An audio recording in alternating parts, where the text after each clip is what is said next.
Hey, everybody. It is Tuesday, March 26th, 2019, and I'm coming to you for the next vlog. Just got back from vacation to Ohio. I saw my sister, saw a couple of my really good friends, and just had a really good time. One of the things that I have been working on as far as like improving my mental state of being this week was actually kind of highlighted by my trip up there, and then when I come back to the great state of Texas. A little background information for those of you that might not know everything about what's going on in my world these days. I moved here to state of Texas to do physical therapy, hence the awesome scrubs that I'm wearing right now. And I'm here. I don't have any family. I've got a couple good friends that I've made over the years. I actually was here once before in 2015 for about 5 months. So I've got a couple friends that are from that era that now live close to where I live here in actually technically Fort Worth. But every time that I go on vacation and I go up and I see my family and I see my friends, it's awesome because it's refreshing. I get to see them. I get to hang out. They know me. They know my mind. They know my heart. We chill and we talk about deep things. I love having deep conversations about life, about God, about one of the things that I'm working on right now, as you guys know, the mental state of mind, the mental state of being.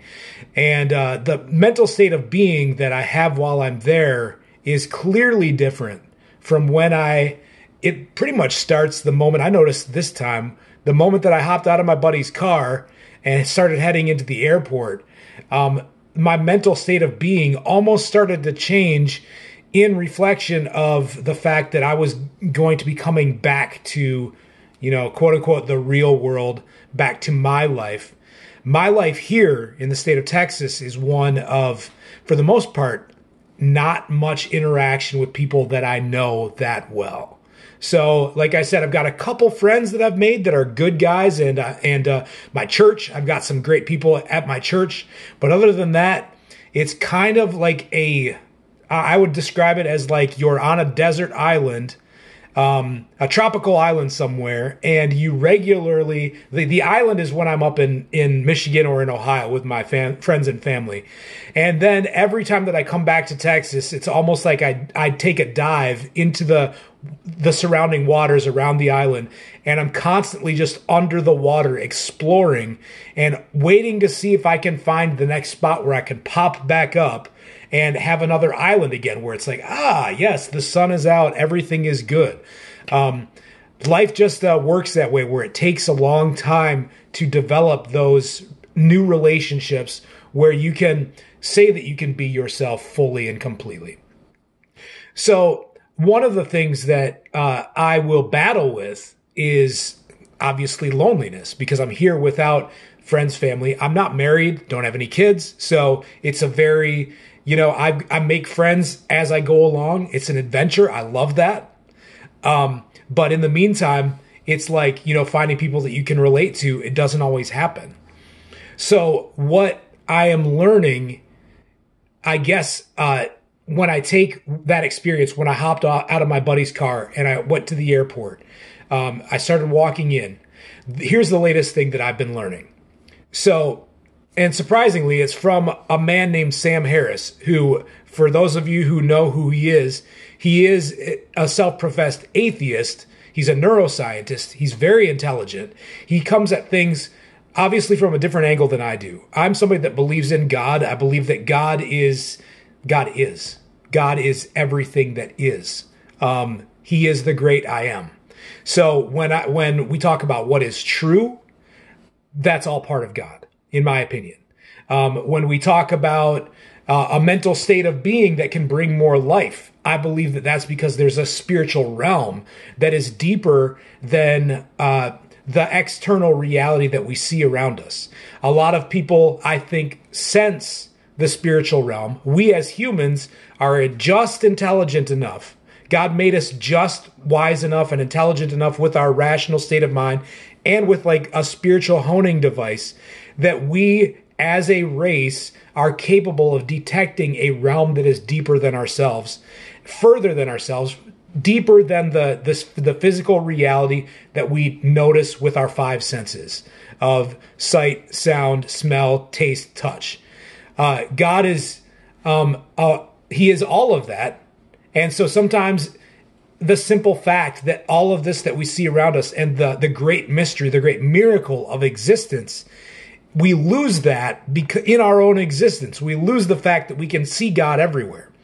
But what the Bible would call as spiritual warfare, or it would call maybe even demons or angels warring, ministering to you or trying to deceive you, that's a lot of times what a Christian would say are the voices that are happening inside your head. They would say it's a spiritual thing.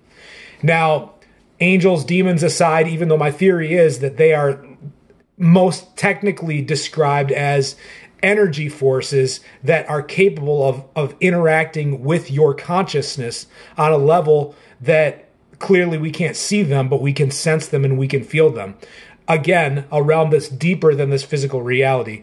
But anyways, when those voices, when those thoughts, when the feelings that I would say are false reality, they are lies, the things of being insignificant, the things of being less than, the things of you're not good enough, the things of you don't matter, you have no purpose. All of these statements that come through, they definitely have a tendency to come through the moment I hop my butt out of my buddy's car and start heading back to the airport, back to where nobody knows who I am except for a few people.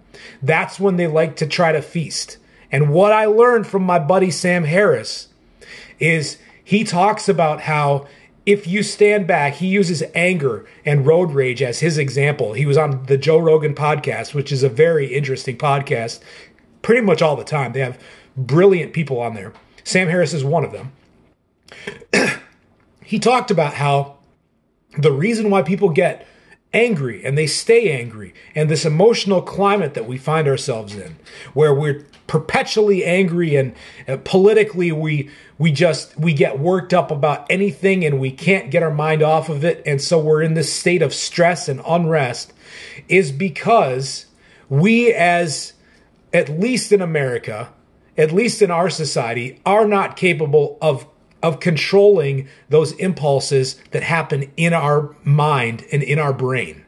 So when you get angry, there is a physiological response that takes hold where your blood pressure elevates, your heart rate elevates, respiratory rate elevates. We've talked about this before. I've talked about this before. The sympathetic nervous system activates when a threat is perceived, whether it's real or not. So in our first world problems, a lot of times it's stuff that doesn't matter, like somebody cuts you off while you're driving your car that the majority of the world doesn't own for themselves, but we do. And so then somebody else cuts you off, you're angry about it. We get angry that somebody wasn't politically correct in their speech. They said you people instead of addressing a group of people the way that we think that they should be addressed. These are like the massive offenses in our first world problem culture. We find ourselves getting mad about things that don't really matter on the deepest level. But regardless of that, they create a response within your body that you can literally feel. And what I've been doing, as I've talked about in the past, I've been meditating every morning. I've been getting to a space where I have learned how to silence my thoughts and become laser focused, present on the here and the now. For example, in the here and the now right now, I'm sitting in a chair. I'm talking to my phone's phone screen, explaining myself. Now, when you get in the here and the now, that includes in the laser precision of the moment, you are silencing all of the voices that are the thoughts that are happening in your mind. You're also becoming aware of what your body is doing. And while that's happening, when the body does, like say when I've noticed that a fear trigger or an anger trigger, or a depressive trigger, a loneliness trigger, all of these things, like when somebody, like when they say something to you, or when you think something about yourself when you're going through the day, it gives you a little pang of something inside of you where you can feel it. Now, when you silence all of those thoughts, you can start to notice it more. But then what Sam talks about is how if you just step back and understand it's a physiological response to a set of thought patterns that you have developed over time that correspond with a physiological response. When you understand that you do not have to invest yourself in the story of that physiological response and identify yourself or be attached to that physiological response, you can step back and say, all right, I choose not to be involved in that. Like, so for example, when that anger or like somebody cuts you off and you have that urge to want to just be angry and stay in it, you can stay in it for a long time. But if you say, I choose not to be angry, I'm stepping back, you step back, and as the observer, you start watching that response within yourself. And that response literally within a couple seconds fades away and it's done. It dies. Because you have now detached yourself from it, you've disassociated yourself with it. That thought response, that feeling that you had, is not you. It's something that was created within you based off of a reaction that you are conditioned to express when a circumstance such as that arises. You do not have to join in with that thought and say that that is who you are. So when you feel depressed, when you feel like you're a piece of crap and you're feeling those, when you feel like you're less than, when you feel like you're inferior to, when you feel like you're jealous and envy somebody else's life and think that yours isn't good enough and that you didn't get the right end of the stick, that feeling, observe it. Say, number one, I choose not to identify with that because I choose to think positive things in my reality. That's what my reality is going to be. So the moment that you make that decision, because that's a better reality, it feels a whole lot better when you are being positive. When you step back and you be positive and you distance yourself from that negative response that's happening within your body, watch it fade away within a heartbeat. So anyways, long story short, the reason I share all of that, going back to the airport, I had that tendency. It wanted to come on me. I just stepped back and I said, no, that's not who I am anymore. I'm not somebody who's going to sit there and wallow in a feeling and almost like bathe in it and allow it to completely envelop me and allow that to determine my identity. No, actually what I did, I got on the plane and I pulled out my journal and I started writing down all of the things that I'm going to do better, all of the ways that I am improving my life. And one thing I've started doing every day, as I'm being positive every day, this is a true statement. Today, I'm better than I was yesterday.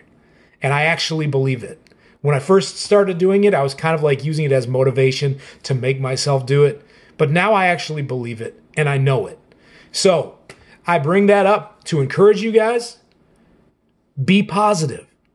Be truthful. Live according to what is true.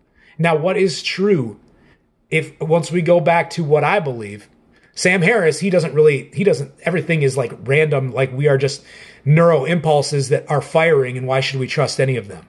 But in my reality, what I believe is that there are higher truths that we can believe about ourselves, and we know that they're true because our body and our spirit resonate in life when we start to step into that reality. So when I start to say that my reality is full of love, my reality is full of confidence, happiness, joy, enthusiasm, gratitude, certainty that God is going to bring about the correct answer, because we live in a universe where when we step into righteousness, into right standing with what is, with all of the truth, and we step into life and we love the people around us, when we get our focus off of ourselves and we put it on other people, we resonate in new life because life gives birth to more life. So step into it. shed off those old tendencies, those physiological responses. That's all that they are. The moment that you see them for that, that's the moment they lose like all of their power, because they don't hold over you that that's who you are anymore. It's just a response that your body is doing because it's used to doing that because you've been thinking crappy stuff about yourself for a really long time. That doesn't have to be you. Starting today, starting right now, you can be you, the one that you have desired to be, the one that God wants you to be. The one that says you are loved, you are important, you are significant. That's who you really are. Start claiming it for yourself. Validate yourself. If you don't validate yourself, why should anybody else? So start there. You guys are awesome. I love you. I'm going to close this off. Again, you can subscribe to my YouTube channel, Darren Keim. I have a page called Believe You Me on Facebook. Go ahead and like that one. Just be my friend on Facebook, whatever. That's where I'm going to be posting this. And I'm also on Twitter, even though I have like a total of like 8 followers. It's pretty hilarious. And I hardly ever get on there. I'm also on Instagram. Go ahead and add me. I would like to start just continuing. I'm going to keep tracking my mental progress with all of you guys. Those of you who have reached out to me and started conversations with me, always a good time. Keep doing it. All right. I'll talk to you again next week. Thanks. Bye.